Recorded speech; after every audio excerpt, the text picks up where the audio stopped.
Hi guys, my name is Estefania Gonzalez and today is going to be part 2 of the budget proposal plan for the Family History Library. So let's just get started. So as you can tell from the title screen, we're going to talk about the proposal, or in other words, how to make the collection grow. Okay, pretty much how to improve the Family History Library.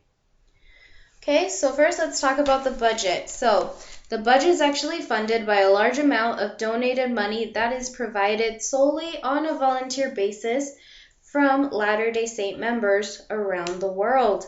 Now, this is the only source of money for the Family History Library and the department around it. So this means that we do not try and get grants or scholarships or anything like that. We just rely on that type of money because we know it's gonna be constant, okay? Now, for this reason, the exact budget numbers needs to remain private. So for this class, I will use the amount of $100,000 as an example, so I could do about an accurate representation of what it actually looks like.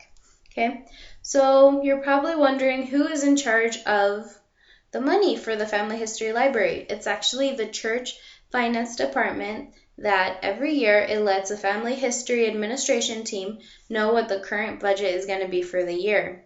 Okay, from then on it's divided into 3 categories.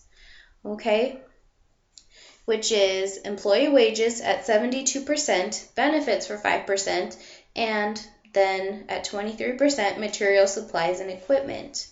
Now, if administration ever needs to make a big decision or use up a lot of money, it requires approval from the finance department. So let's say that we want to get some extra bookshelves over at the library. It needs to be approved by the finance department first, and then to see if we can go ahead and do that, because it takes a lot of money and manpower to get that done. Now, you're probably wondering why the building maintenance is not there. It's actually because it's covered by a different department from the church, so the Family History Administration team doesn't have to worry about it. So yay for that.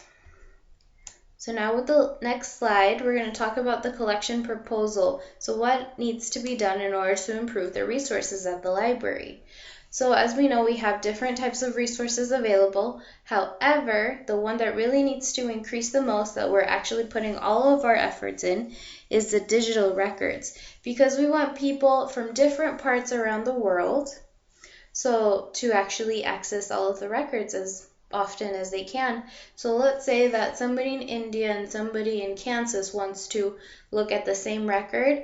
We want them to have that record available for them with just the click of a button, so that they can do the work that they need to do. Okay, now as for the different regions of our resources from the collection map, we need a lot of records for Asia, Middle East, Africa, and South America, which were pretty low compared to the rest.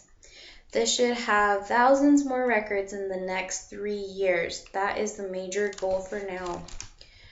Okay, and as you can tell from the little note, we want to try and digitize as many records as we can. Okay, now you're probably wondering, how is this going to affect the major topics and the developing topics? Now with the major, as discussed earlier in part 1, the United States and the United Kingdoms both have tons of records. Okay, the goal is going to be to attain 10,000 more records with surname, vital records, and probate records. And for the United Kingdom, we want more census and probate records. So we're going to try to get as many of those as we can. Now, it's become a little bit easier to get records from these areas, mostly because of our workers and the language they speak. So it's become a lot easier to attain those. So that's why those goals are high. Now for Kuwait and Brunei, those are one of the 2 lowest ones that we have at the Family History Library. If you remember correctly, Kuwait actually had only 6 records available, and Brunei, I think it had about 23 or something like that. So the goal for those 2 is to attain 500 plus records in the next year.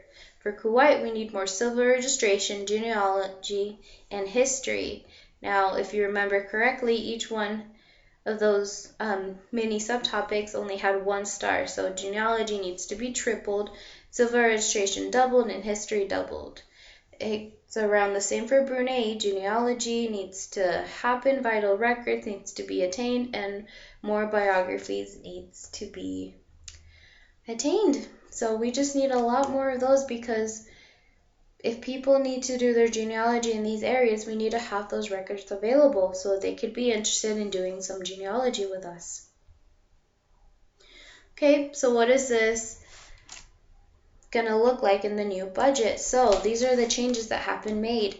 The employee wages went down to 65%, benefits stayed the same at 5%, and the material, supplies, and equipment increased to 30%. Now with the material, supplies, and equipment, it actually increased 7%, giving us $7,000 more for attaining rights, purchasing records, and paying for the materials to be put online. Okay, like I said, our biggest goal is to put as many digital records online so that everybody can look at it. Okay, the benefits is actually just going to stay the same because we want to keep our employees as happy as they possibly can so that they can keep working at the Family History Library for as long as possible.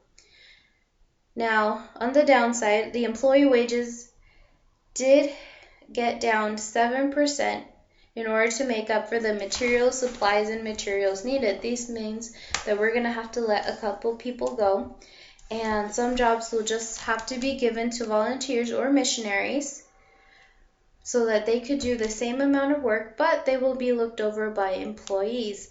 Now this is a little troublesome because these employees have to get better at training them, because these missionaries or volunteers get turned over every year to 2 years or so. So every time a new set of volunteers come in, we have to retrain them. So hopefully the employees will be able to take care of all that. So that is the end of my presentation. Let me know if you have any questions. Bye-bye.